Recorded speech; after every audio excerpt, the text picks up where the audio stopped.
My name is Fabio Arcari and I am the Managing Director of Club Vini here in Fulham. And what we are doing is a series of video blogs to showcase all of our wines through all of our producers to get you to know some of what Italy has to offer, which are the lesser known varietals as well as the well known ones, in order to help ease and educate people into what Italy has to offer, because there's a lot of rubbish out there, let's be honest, when it comes to Italian wines, and Italy is full of fantastic wines that people need to be getting on with.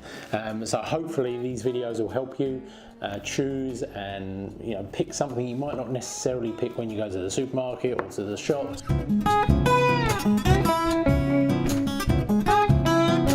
Today we are working with a company called Villadoria. Now Villadoria are a producer that we've been working with for many years from the region of Piemonte.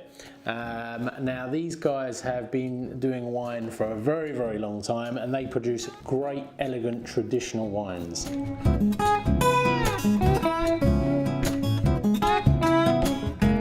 Okay, so let's begin with the whites. We'll do a white and two reds. The white we're doing today is a Roero Arnese. So the grape variety is Arnese from the hills of Roero, which is the area. Now, I love Roero Arnese. Obviously, Gavi di Gavi is the more well-known white wine from the region and from the area. And there's nothing wrong with Gavi di Gavi. It sells very well. I enjoy it.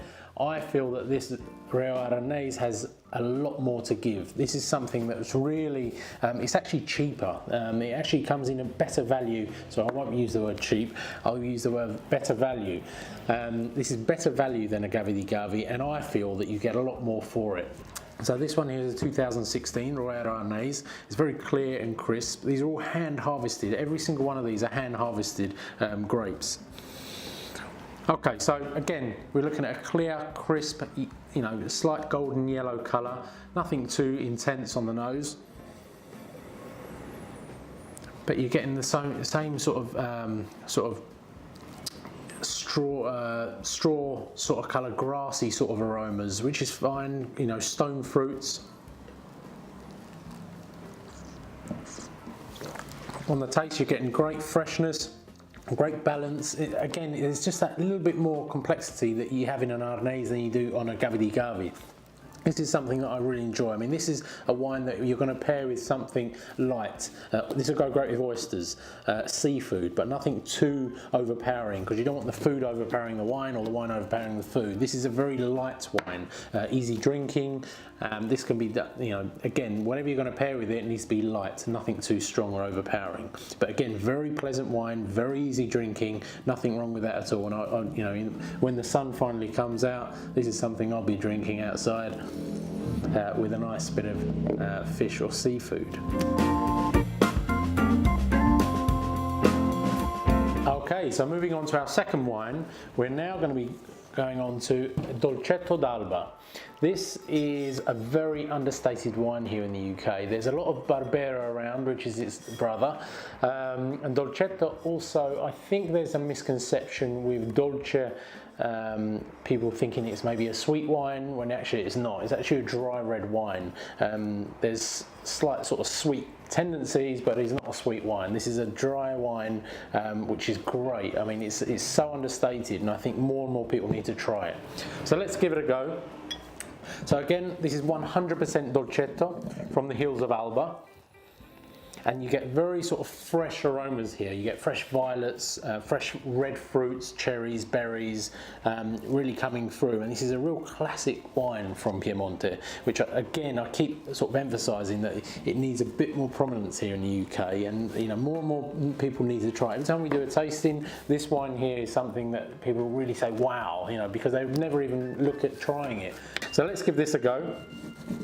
So again, on the nose, you're getting the sort of fruity, vibrant sort of fruits and that. I mean, it's a great colour, ruby sort of red.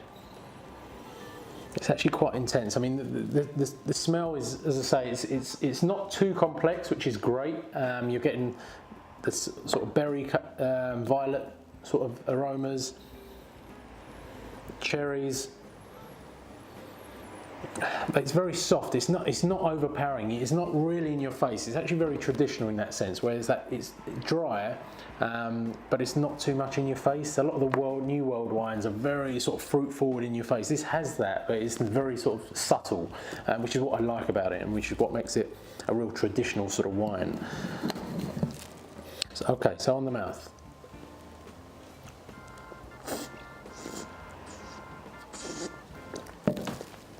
Very dry, but in a good way. It's actually got sort of a bitter almond aftertaste, which is what they say, toasted almonds to hide that sort of bitterness, sort of, which is actually a pleasant bitterness that you get on the aftertaste. It's actually quite persistent as well, which means it's staying on my tongue, it's staying there for a while. But it's great. It's a great balanced wine. It's got slight good tannins on there, but again, not too much. It's got a good acidity. It's actually really nice in the mouth. It's really pleasant. This will go great with sort of meat or rice dishes, mild meats, not too strong, because again, the wine is not overpowering. This is actually a very young sort of dolcetto, which will go great with any sort of pasta or meat dishes, but again, light, nothing too strong to overpower it. But I think this is a great wine. One of my favourite wines from Piemonte.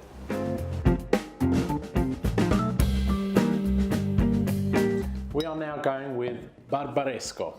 This is 100% Nebbiolo, which is very similar, the same grape in fact that they use in Barolo. This is Barolo's baby brother, again lesser known than Barolo, and I probably prefer it again to Barolo.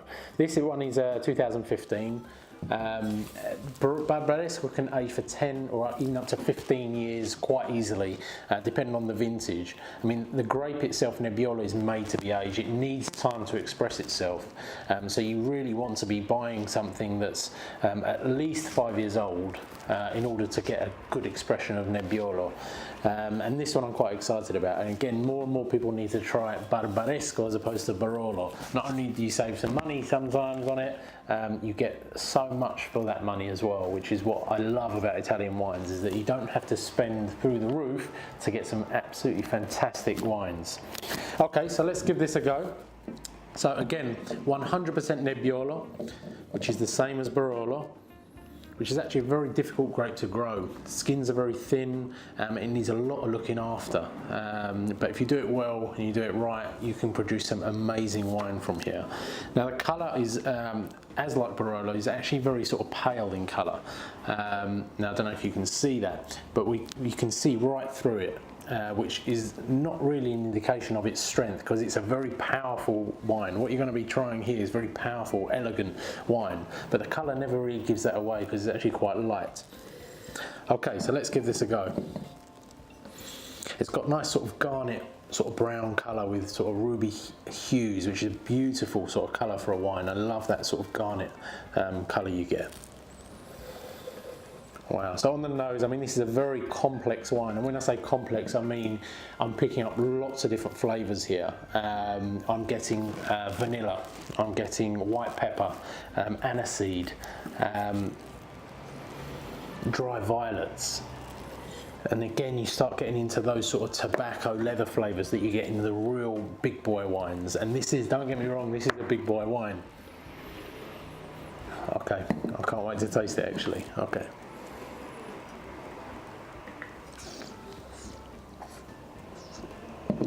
Yeah, doesn't disappoint. I mean, I'm getting lots of flavours there. It's very full flavoured. This needs something strong to go with it. This is a strong wine. I mean, percentage-wise, it's 14.5. It's probably actually nearer 15%, but 14.5%. This needs some strong flavours. Now, when I say strong flavours, you're going to want to pair this with maybe some game, dark meats or braised meats, or even mature cheeses. This will go great with mature cheese, and it will stand up to that. And when I say stand up, I mean that you're not going to overpower the food, or the food's not going to overpower the wine. They should actually work harmoniously together. I mean, this is hand harvested. All of these are actually hand harvested. And this one here is aged for 26 months, 9 of which are aged in barrel, which gives it that real strength. I mean, and the longer this goes, the more you can feel that the tannins are going to get softer.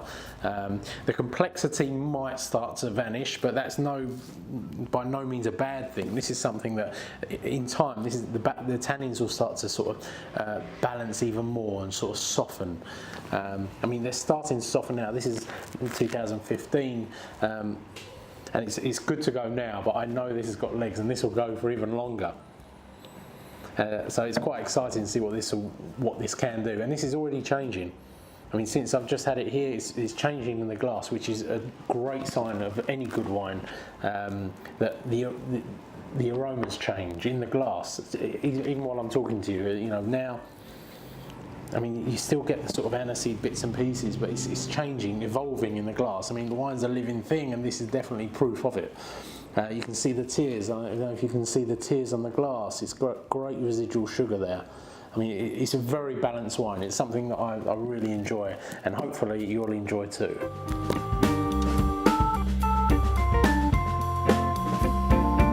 Okay, thank you very much for watching our very first video blog. I would invite you to comment on any wines that you've seen today that you might be interested in, or any suggestions of wines that you want to see. And I'd like to invite you to sort of follow us and watch our other videos, which will showcase all of what Italy has to offer, and we'll be going through region by region, producer by producer, and I'm sure you'll find something of interest. So thank you very much for watching me have a drink, and I hope to see you soon. Thank you very much.